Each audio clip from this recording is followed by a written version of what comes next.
Good evening students. আজি আমি এই ভিডিওত ডিসকাস কৰিম 1 month strategy for exam preparation.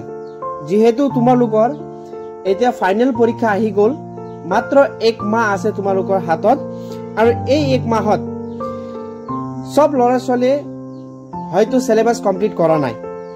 বহুতে কৰিছে নিশ্চয়, কিন্তু বহুত ল'ৰা ছোৱালী এনেকুৱা আছে যাৰ সিলেবাস এতিয়ালৈকে কমপ্লিট হোৱা নাই, আৰু বহুত ল'ৰা ছোৱালী এনেকা আছে যাৰ এতিয়া আৰম্ভ কৰিব।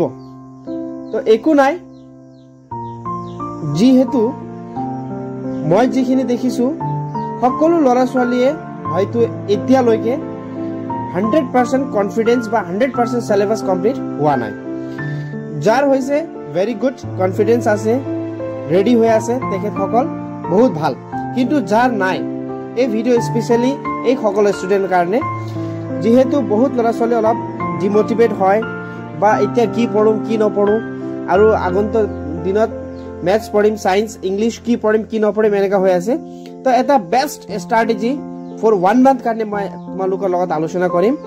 যেহেতু বহুত ল'ৰা ছোৱালীয়ে পাছ কৰিবলৈ চিন্তা কৰি আছে, কিন্তু আজি ডেটত পাছ কৰিবলৈ হয়তো বেছি টান নাই, যেহেতু ইয়াতে 10 মাৰ্কছ প্ৰেক্টিকেলো আছে, আৰু প্লাছ ইয়াতে তোমালোকে জানে 4টা সাবজেক্টত 45 মাৰ্কছৰ এমসিকিউ আছে।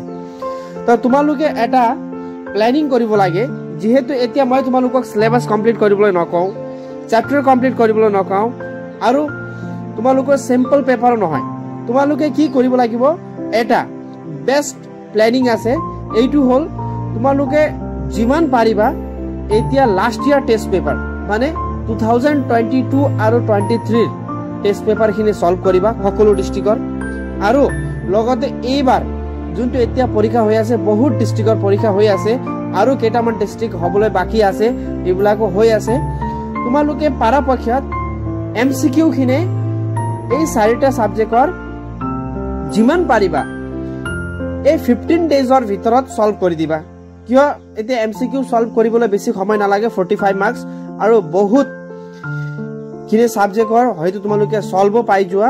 পৰাপক্ষত এই এমসিকিউ খিনি তোমালোকে সলভ কৰিব চেষ্টা কৰা, আৰু লগতে 2 মাৰ্কছ খিনি যিমান এমসিকিউ সলভ কৰিবা তোমালোকে ইমান ইম্পৰ্টেন্স তোমালোকে পাই যাবা, আৰু তাতে তোমালোকে আইডিয়া পাই যাবা যে কি ধৰণৰ পৰীক্ষাত পেপাৰ আহিব পাৰে, আৰু এটা কনফিডেন্স বিল্ড হ'ব। যেহেতু তোমালোকে এটা লেসন ওয়াইজ বা চ্যাপ্টাৰ ওয়াইজ কমপ্লিট কৰিবলৈ যাওঁতে বহুত সময় লাগে, কিন্তু এতিয়া সময় নাই। তো তোমালোকে ডিমোটিভেট হ'ব নালাগে, যিকোনো কাম কৰিবলৈ মোটিভেশন লাগিব। Everything starts from motivation. তো তোমালোকে সদায় মোটিভেট হোৱা, আৰু আজিৰ পৰা এতিয়া পৰাই তোমালোকে টেষ্ট পেপাৰখিনি সলভ কৰিবলৈ আৰম্ভ কৰা। সকলো সাবজেক্টৰ এই 4টা সাবজেক্ট যোনটো এমসিকিউ আছে এইখিনি সলভ কৰি দিয়া। বাকি 2টা যোনটো আছে এইখিনি তোমালোকে যি পঢ়ি আছে এনেকৈ কন্টিনিউ কৰা, আৰু তোমালোকে দেখি আছা কিছুমান এক্সাম হৈ আছে আৰু কিছুমান ইউটিউবত সলভ কৰি আছে, আৰু মোৰ চেনেলতে তোমালোকে ডিস্ট্ৰিক্ট ওয়াইজ সকলো যেতিয়া এক্সাম শেষ হ'ব মই এভৰি ডে এভৰি ডিস্ট্ৰিক্টৰ ইংলিছৰ স্পেচিয়েলি সকলো এমসিকিউ সলভ কৰি দিম 45ৰ। তো তোমালোকে পৰাপক্ষত চেষ্টা কৰিবা আজিৰ পৰা পঢ়িবলৈ। অলপ পেশেন্স আনিব লাগিব তোমালোকে 1 মাহ কাৰণে। উইদাউট পেশেন্স কাম নহ'ব, পেশেন্স তোমালোকে আনিব লাগিব, আৰু যেহেতু পেশেন্স যেতিয়া লৈ তোমালোকে পঢ়িবা আৰু সলভ কৰিবা, নিশ্চয় তোমালোকৰ ৰিজাল্ট ভাল হ'ব। আৰু যাৰ ল'ৰা ছোৱালীৰ অলৰেডি সিলেবাস কমপ্লিট হৈছে তেখেতসকলে এতিয়া অলৰেডি টেষ্ট পেপাৰটো সলভ কৰিবলৈ আৰম্ভ কৰিলে, লাষ্ট ইয়াৰৰ সলভ কৰা, আৰু এই বছৰৰ যোনটো হৈ আছে এই সকলো টেষ্ট পেপাৰখিনি সলভ কৰা।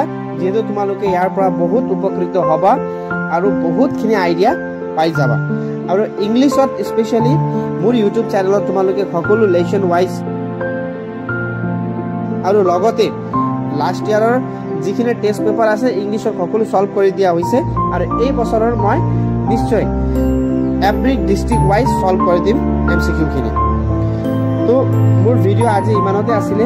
যদি ইংলিছৰ ডাউট থাকে তেন্তে কমেন্ট সেকশনত কমেন্ট কৰিবা, বা চ্যাপ্টাৰ কুৱেশ্যন আনসাৰ্স লাগে যদি তোমালোকে মোক কমেন্টছ কৰিবা। Thank U.